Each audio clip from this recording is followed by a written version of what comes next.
Hello guys. आज के इस वीडियो में हम लोग कुछ नॉर्मल वैल्यू देखने वाले हैं और ये सभी नॉर्मल वैल्यू एंट्रेंस एग्ज़ाम में पूछे जाते हैं। तो आप लोग लास्ट तक वीडियो देखिए और सभी नॉर्मल वैल्यू को अपने नोटबुक में नोट डाउन कर सकते हैं या फिर अच्छे से रट सकते हैं। नोट डाउन कर लीजिए और रिवाइज करते रहिएगा तो आप भूलेंगे नहीं। तो ये नॉर्मल वैल्यू चलिए हम लोग देखते हैं नॉर्मल एबीजी वैल्यू। अब एबीजी क्या होती है? एबीजी एट्रियल ब्लड गैस जो आर्टरी होती है, जैसे सब क्लेवियन आर्टरी होती है, कैरोटिड आर्टरी होती है, फीमोरल आर्टरी होती है। तो जैसे मान लीजिए फीमोरल आर्टरी है, फीमोरल आर्टरी से ब्लड निकालने के बाद उसमें चेक किया जाता है कितना उसमें एट्रियल ब्लड गैस, तो कितना उसमें गैस है, गैस चेक किया जाता है, ब्लड में गैस का लेवल चेक किया जाता है। तो क्या चेक कर सकते हैं? पीएच चेक कर सकते हैं और पार्शियल प्रेशर ऑफ CO2 या फिर बाइकार्बोनेट या फिर ऑक्सीजन सैचुरेशन, ये सब चेक कर सकते हैं। तो चेक किया जाता है तो इसका रेंज क्या होता है? जैसे नॉर्मल जो एबीजी वैल्यू का पीएच नॉर्मल वैल्यू होता है वो 7.35 से लेकर 7.45, तो 7.5 तक आप अच्छे से याद कर सकते हैं। और पार्शियल प्रेशर जो होता है CO2 का, ये होता है 35 से लेकर 45 mmHg। तो ये चीज़ हो गया। बाइकार्बोनेट का कितना होता है एट्रियल ब्लड गैस में? तो एट्रियल ब्लड गैस की वैल्यू जो होती है बाइकार्बोनेट की वो 22 से लेके 27, ये हो गया। और पार्शियल ऑक्सीजन की जो वैल्यू होती है वो 80 से लेके 100, 80 to 100, और ऑक्सीजन सेचुरेशन 96 से लेके 100% होती है। तो ये वैल्यू आप नोट डाउन कर सकते हैं। तो ये देखिए, ये आपका क्या है, इससे क्या चेक किया जाता है? ये जो आपका दिख रहा है ना, ये आपका थर्मामीटर हो गया, ये भी थर्मामीटर ही है। ये थर्मामीटर नहीं है, कोई चीज़ चेक करने वाला है। यहाँ से ब्लड करेंगे, यहाँ पे आपका एक्यूरेट फंक्शन करेगा।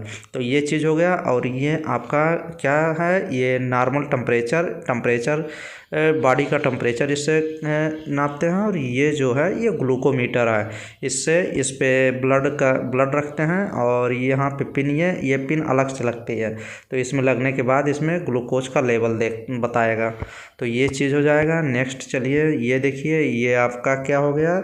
ये आपका स्टेथोस्कोप हो गया, जिससे अपन देखते हैं कि हार्ट का रेट चेक कर लेते हैं, साउंड सुन लेते हैं इससे। और ये क्या हो गया? ये आपका स्फैग्नोमैनोमीटर होता है, जिससे क्या चेक करते हैं? ब्लड प्रेशर चेक किया जाता है। तो ये मशीन हो गई इतनी, इसका नाम भी याद होना चाहिए, स्टेथोस्कोप। ये हो गया स्फैग्नोमैनोमीटर।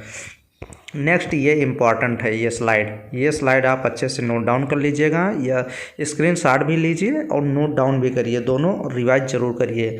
आप नोट डाउन जब करेंगे तो ये समझिए कि आपको 60% पहले से चीज़ें याद हो जाती हैं। तो नोट डाउन, ज़्यादा से ज़्यादा चीज़ें नोट डाउन करिए, फिर रिवाइज करिए उसको। जैसे देखिए हार्ट रेट की नॉर्मल हार्ट रेट कितना होता है? तो जो हार्ट के होता है वो के 1 मिनट में कितनी बार धड़कता है? 70 से लेके 80 बार। तो ये 70 to 80 आपको अच्छे से याद कर लेनी है। एट रेस्ट पीरियड में क्वेश्चन ऐसे पूछता है कि आप रेस्ट कर रहे हैं, एट रेस्ट टाइम पे आपका हार्ट कितनी बार धड़कता है, नॉर्मल हार्ट रेट कितनी बार धड़कता है? तो 70 से 80 बार। रिस्पायरेशन, जो हम लोग सांस लेते हैं छोड़ते हैं, वो 16 से 20 रेस्ट टाइम पे 16 से 20, 1 मिनट में 16 से 20 बार रिस्पायरेशन करते हैं। ये भी वैल्यू याद कर लीजिए। टोटल वैल्यूम ऑफ लंग्स की टोटल वैल्यूम जो होती है वो टोटल नहीं लिखा है, टाइडल वैल्यूम। टोटल अगर यहीं पे टोटल वैल्यूम दे देता, TOTL टोटल लिख देता, टोटल वैल्यूम ऑफ लंग्स, तो हो जाता 58, 5800 वैल्यू, 5800 होता है, 5800 ml। लेकिन यहाँ पे टाइडल वैल्यूम दिया है, तो टाइडल वैल्यूम होती है 500 ml। अच्छे से देख लीजिएगा। और dead space volume of lungs कितना होता है? 150 ml। काफ़ी बार क्वेश्चन पूछा गया है। बॉडी टेम्परेचर नॉर्मल कितना होता है? 98.6 फ़ारेनहाइट में दिया गया है। और आप सेंटीग्रेड में अच्छे से बताइएगा कमेंट बॉक्स में कि बॉडी का टेम्परेचर जो नॉर्मल वैल्यू होती है वो सेंटीग्रेड में कितनी होती है। अगर नहीं पता होगा तो आप गूगल भी कर सकते हैं। ये देखिए CSF प्रेशर कितना हो, सेरिब्रो स्पाइनल फ्लूइड जो होता है, सेरिब्रल स्पाइनल फ्लूइड का प्रेशर जो होता है वो कितना होता है 50 to 180 mm of Hg। Intracranial pressure देख लीजिए, ये इतना इम्पॉर्टेंट नहीं है। ब्लड प्रेशर ये काफ़ी इंपॉर्टेंट है। ब्लड प्रेशर कितना होता है तो 80 to 120 mm Hg ऐसे लिखा जाता है। 120 to 80 mm ऑफ Hg लिखा जाता है।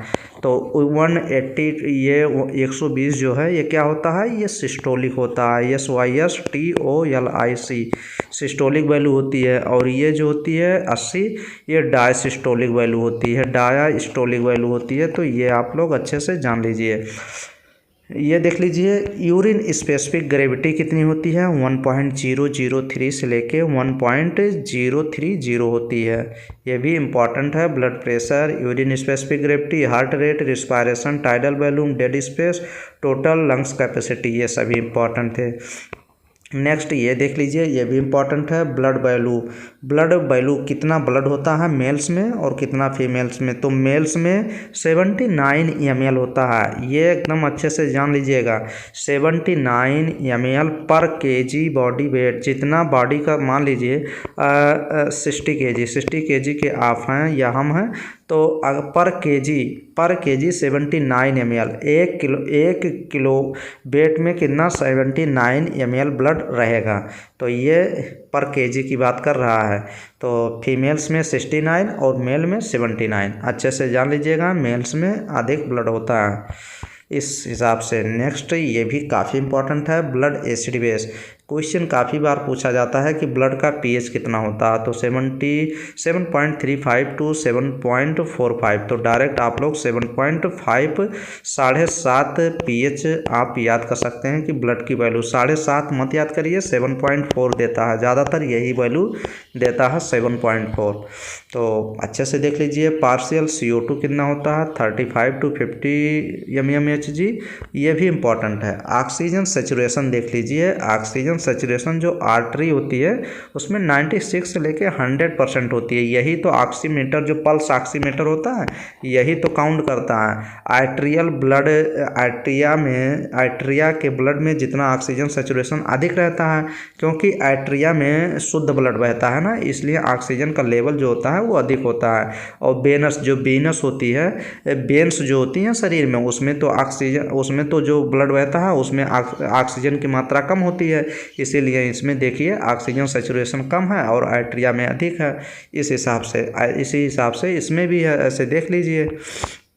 तो ये 96 से 100 आपको रटा होना चाहिए, काफ़ी बार क्वेश्चन पूछ लिया जाता है। ये देख लीजिए पल्स ऑक्सीमीटर है, जिससे ऑक्सीजन सेचुरेशन और पल्स रेट ये दोनों कंफर्म हो जाता है।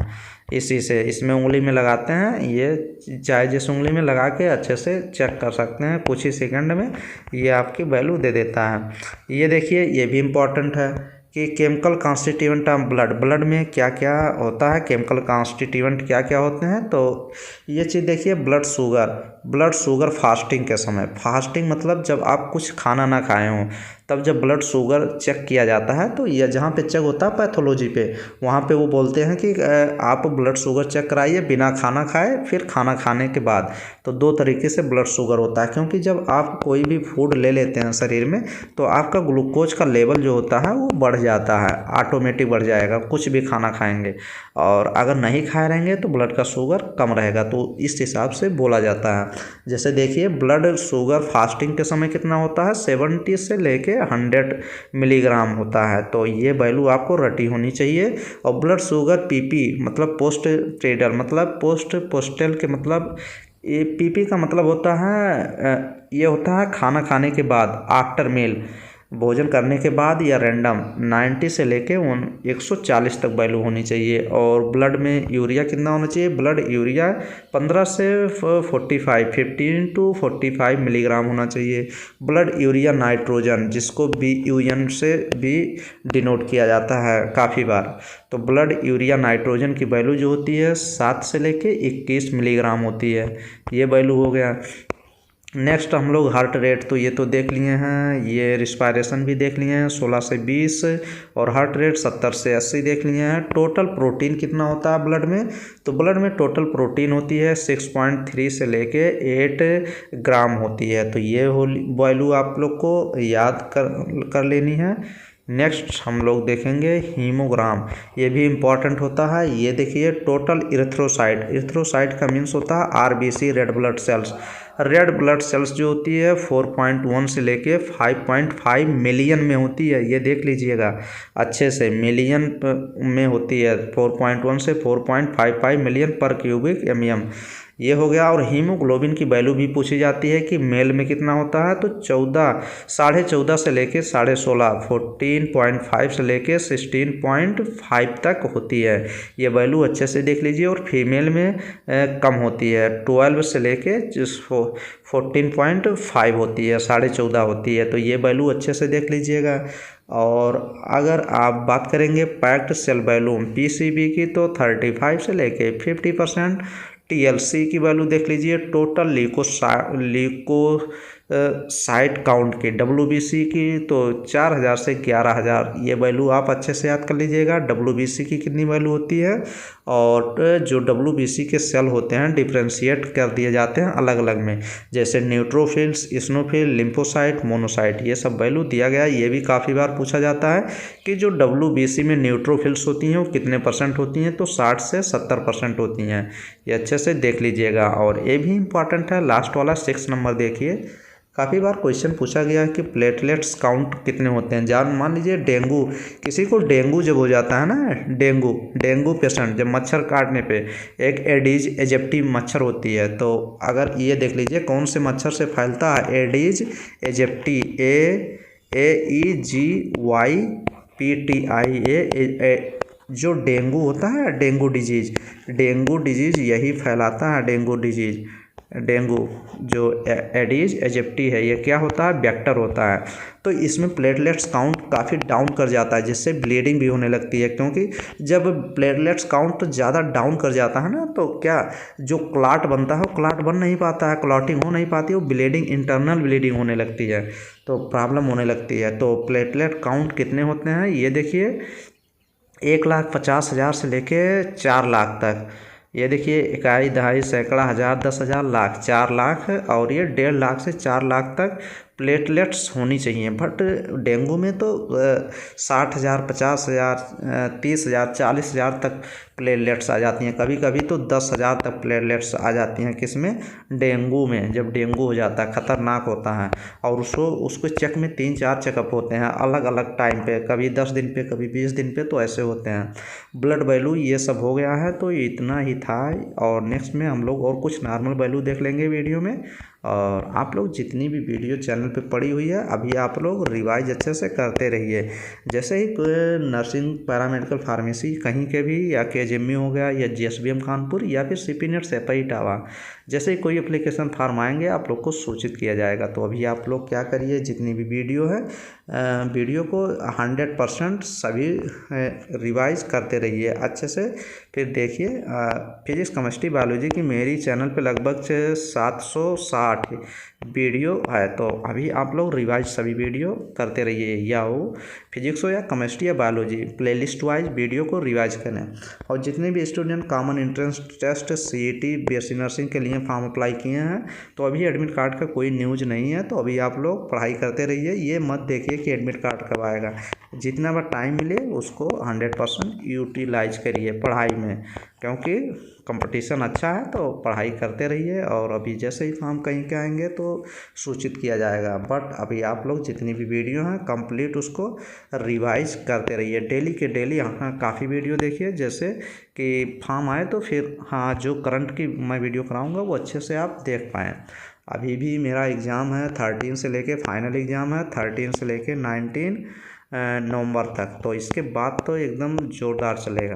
बट अभी आप लोग अच्छे से पढ़ाई, वीडियो रिवाइज करिए ज़्यादा से ज़्यादा। चलिए नेक्स्ट वीडियो मिलेंगे, थैंक यू।